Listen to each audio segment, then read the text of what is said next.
Good morning. Today's mixing method is the biscuit method. Okay?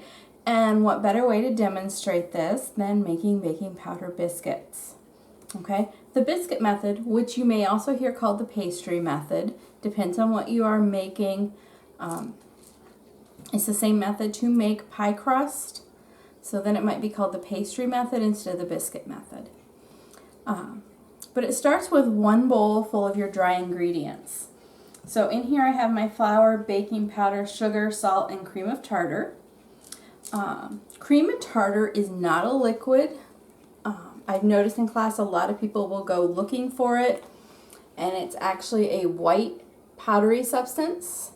What is it, you ask? Well, let's have Echo tell us a little bit about cream of tartar. Potassium bitartrate, also known as potassium hydrogen tartrate, with formula KC4H5O6, is a byproduct of winemaking. In cooking, it is known as cream of tartar.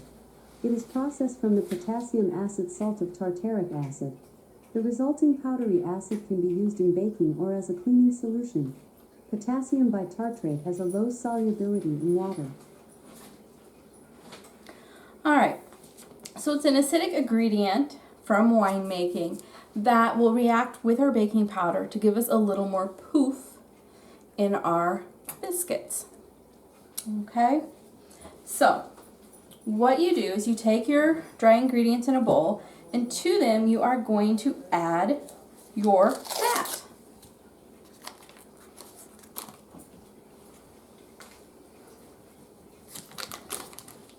Okay, so I have half a cup of butter. I did cut it in half for another class, so that's why it's in 2 pieces. Although that does not hurt anything here for what we're about to do. It might not hurt to actually slice it up. And then I have 1/4 cup of Crisco. Butter's going to give us the flavor in browning. Crisco is going to keep it from burning too much. Crisco raises the burning point of oil. So, what you're going to do is use a pastry blender, which I don't have, or you're going to use 2 knives to cut the fat into the flour. And what they mean by that is you would actually take the 2 knives and I crisscross them. I'm going to start with just slicing up my butter. It sticks. It'll stick to the pastry blender too. It'll stick even if you slice it up ahead of time. That's normal. And I'm just going to cut this into pieces.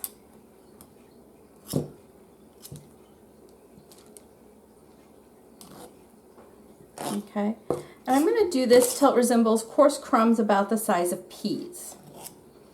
Okay. You can also use your fingers for this. Some people prefer that. Either method works, and I've got a piece of wax paper down.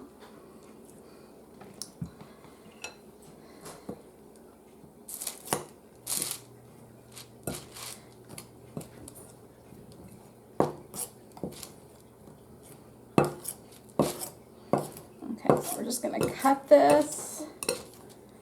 This is really important because what this is going to do is create those nice flaky layers in your biscuit.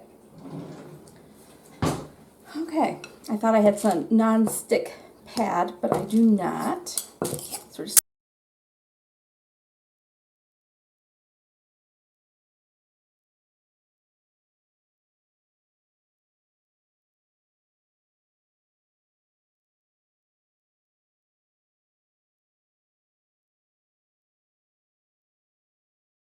okay, so I'm a little happier with that now.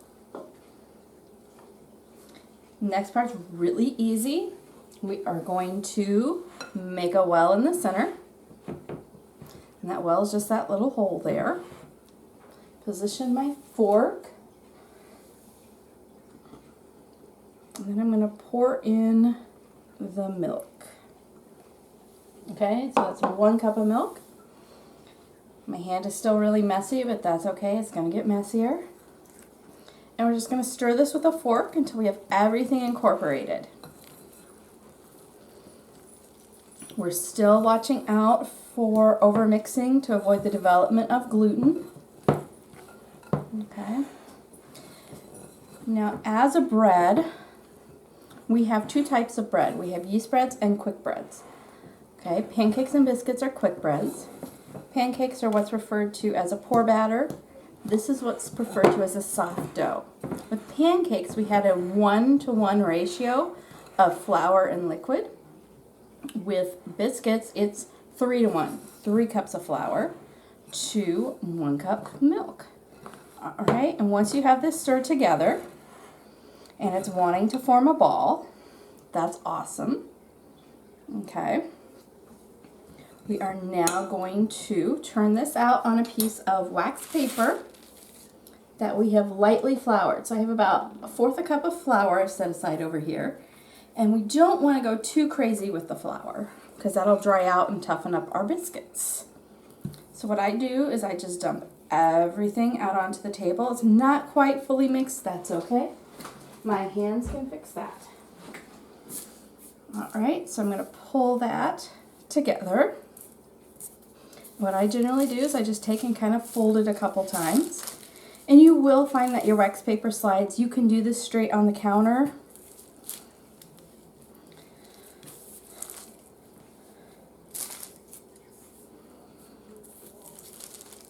I'm just trying to go for easy clean today. Another thing you can do is take a little bit of Crisco and rub on your hands if they're clean, and that'll keep a lot of the dough from sticking to you. All right, so what I'm going to do now is I'm going to knead my dough about 6 times. I want it to pull together into a nice little mixture. Okay. So another slight pinch of flour here. And we may have to switch to the countertop because it's really sticking badly. Okay, so kneading is where you fold and press, and fold and press, and fold and press until you have your dough. Okay. And so I said about 6 times. But actually, that does look pretty good. Okay, so there's my biscuit dough. I'm actually going to fold up my wax paper now. And take care of that, and I am going to dust the surface with a little more flour. And I'm going to begin pressing out my dough. And I want it about 3/4 of an inch thick.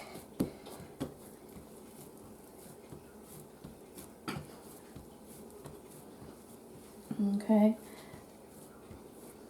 Your recipe says 3/4 to 1. 3/4 is about what I prefer. Okay. Now, we want to limit the number of times we pat this out. And you can use a rolling pin. I just find people get it too thin with a rolling pin. All right. Dump my pile of flour. And then to cut these, let me wash my hands off really quickly. There's lots of different tools you can use to cut these.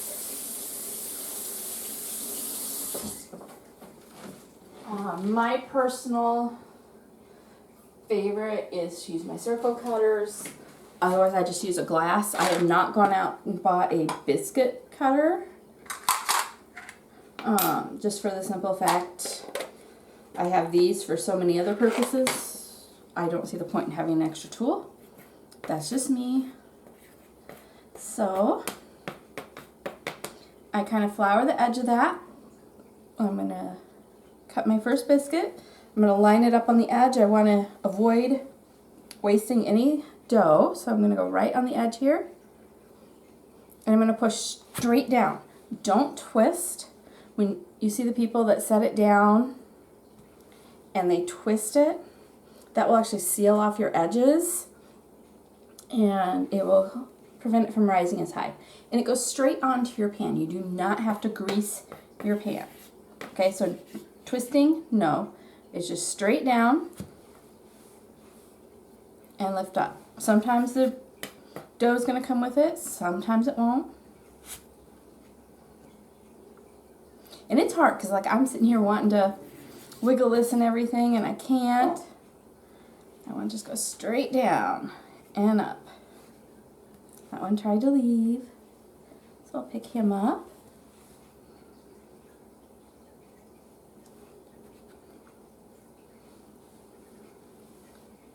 All right.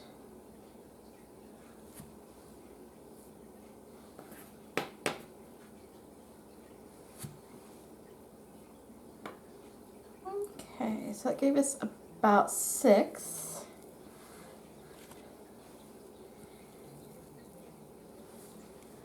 Okay, now if you spread these out on your pan, they'll have crisper sides, but if you put them closer together, they'll be softer. They might take a little bit longer to cook as well, because that heat is not circulating around the biscuit. I personally am okay with that. I like softer biscuits, and I did go with a smaller pan here. Oh, I did kind of want them to bake together and touch. Oh, I got 7. Nice. Okay, so I'm going to knead this up just a little. I don't want to overwork it. Okay, I'm going to pat it out again. So, yeah, we're looking at that about 3/4 of an inch. Okay. Get roughly a dozen biscuits out of this. Sometimes I get more. So there's 8. Sometimes I get less.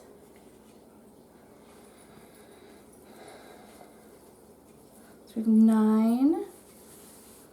Kind of hoping for 11. We'll see, because it's getting a little thin here.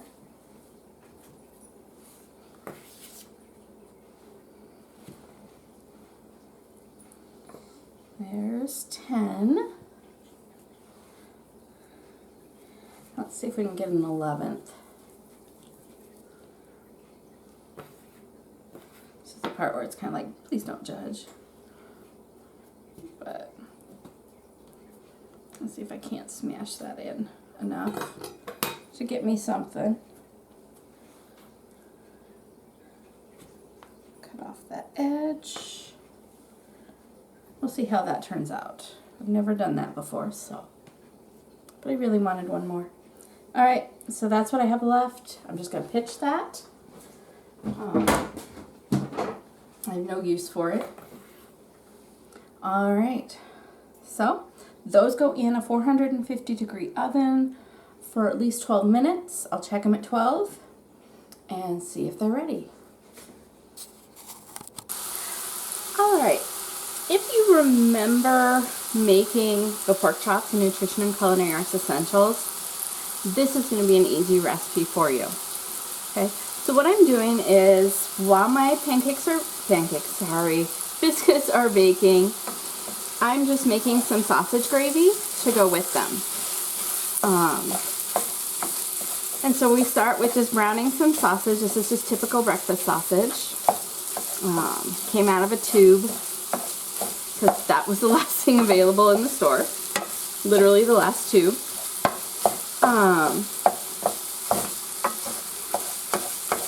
And so I'm just browning this up. I do have a patty over here. Someone in my family does not like gravy, so I'm just making a little sausage patty on the side.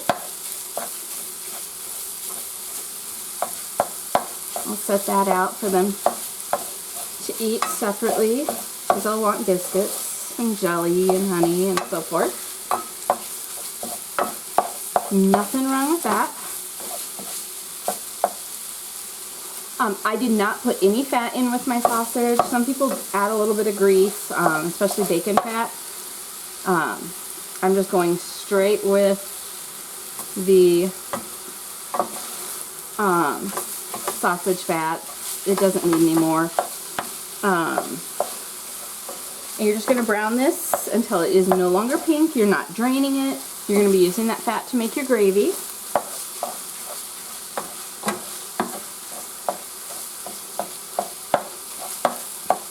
I'm going to break this up as finely as you can. Get a nice smooth gravy.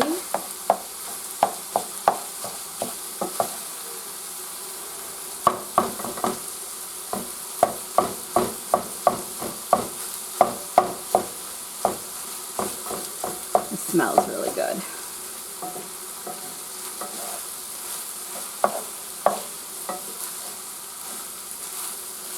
And out to the hot spot in the pan.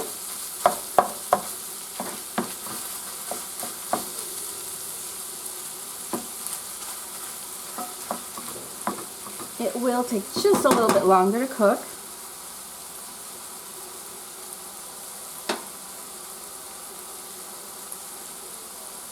Alright, I'm going to take a quick peek here at my biscuits.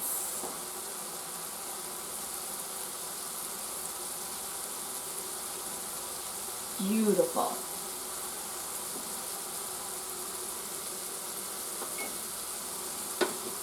Yeah, 450 degrees, 12 minutes. It might take a little longer. I mean, at 12 you want to check for browning.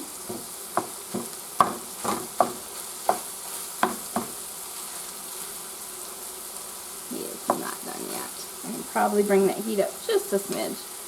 I just don't want to lose all my yummy grease. So I'm going to probably get a lid and put on this just to make sure I cook that sausage patty. Or, you know what? Better idea. I'm just going to grab another pan.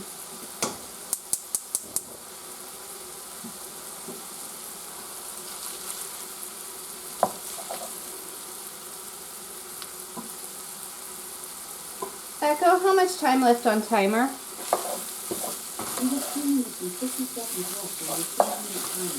Okay, she just said, either said 2 or 3, so we're actually in good shape. Okay, so we're going to make sure all this sausage is nicely cooked.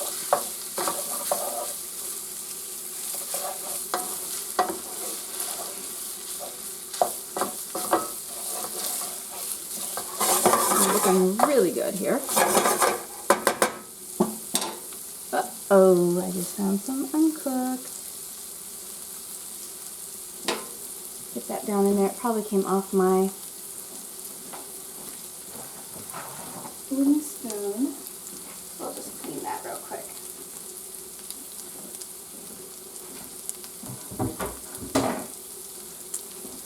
Alright, this smells incredible.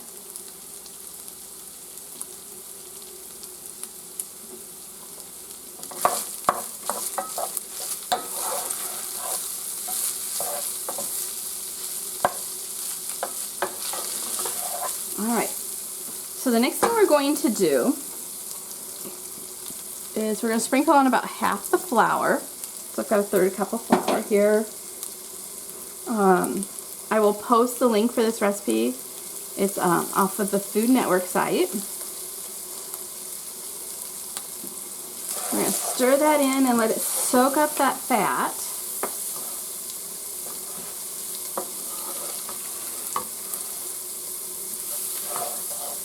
Okay, so remember we added our pork chop flour to the remaining grease from frying our pork chops. We're just using the grease from the sausage. Now we're going to add a little more flour, just little by little. Let it soak it up.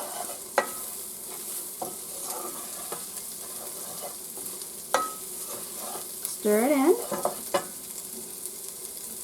Little sausage patties are cooking away. I'm going to grab a pancake turner here. Give it another flip. Okay, once that's all soaked up, we'll add the rest of our flour. No, don't go to sleep on me. Sorry, my laptop's not plugged in, and that's where I have my recipe. I've never made this recipe before, so here's hoping. Alright. Another peek at those biscuits. Ooh, they're beautiful. Not brown enough yet. Constantly cook this gravy. Then pour in the milk, stirring constantly. That I can do. Okay. Warmer milk actually tends to thicken a little faster. Echo, stop.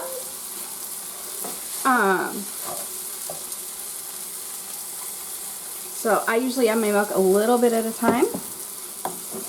Do another peek on those. I only did 12 minutes on my timer. Oh, they need a couple more minutes. Echo, set timer, 2 minutes. All right, see that gravy thickening up? Isn't that gorgeous? Add a little more milk.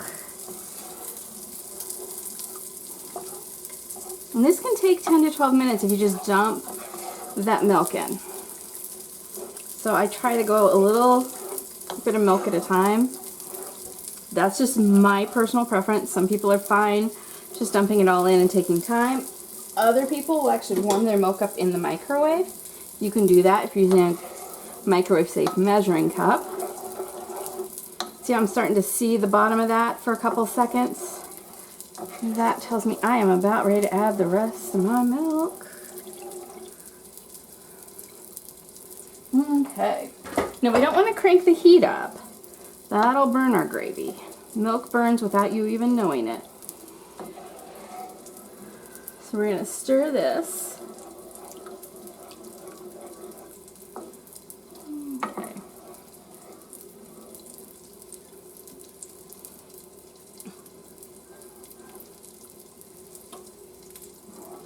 Take another peek down here. Nope, they are not brown enough yet. I want to see some pretty golden tops.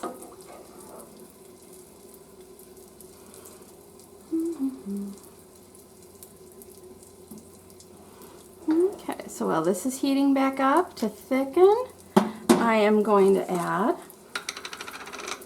some seasoned salt. I love seasoned salt, so this sounds great to me. So it's half a teaspoon of seasoned salt, and we're just going to sprinkle that on there. Stir it in.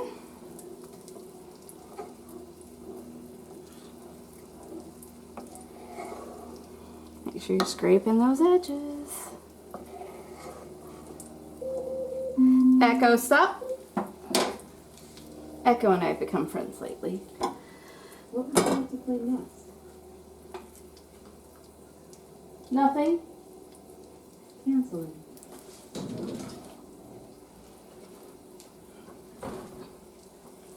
Let's take a peek at these guys. Almost just a little browner.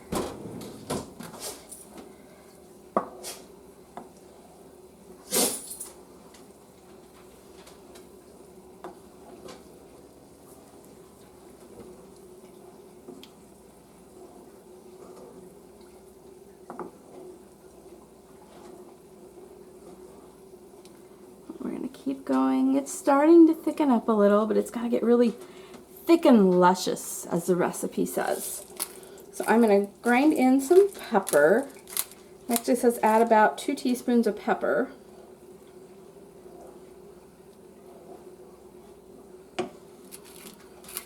I don't know if I'm going to get 2 teaspoons in.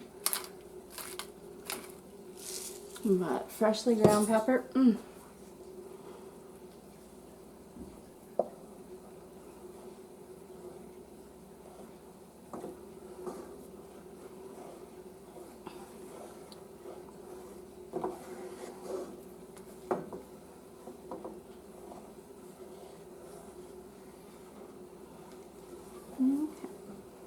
And I only use 3 cups of milk. The recipe does say you can use up to 4. I'm starting at 3. See that starting to thicken? Isn't that lovely? That is going to turn out beautiful. Alright, so I'm going to move that pan off the burner. Do some reorganization here. Stir, my friend. Oh, look at that. Look at that start to thicken. And bubble. Alright.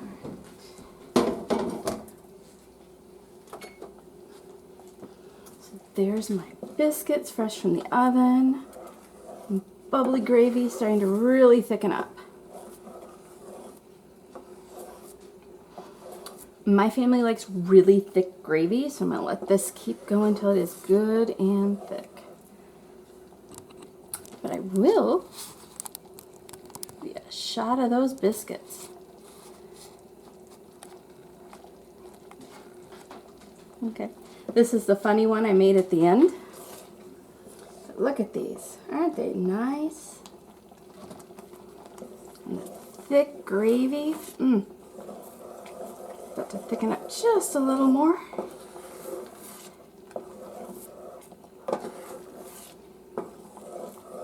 Turn my heat down. It's getting a little too hot. You can hear that noise right there. It tells you it's getting too hot.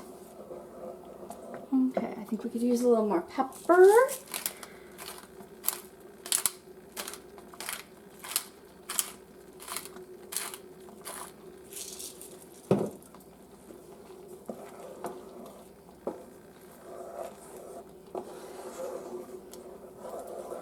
Alright, we're going to turn that heat off.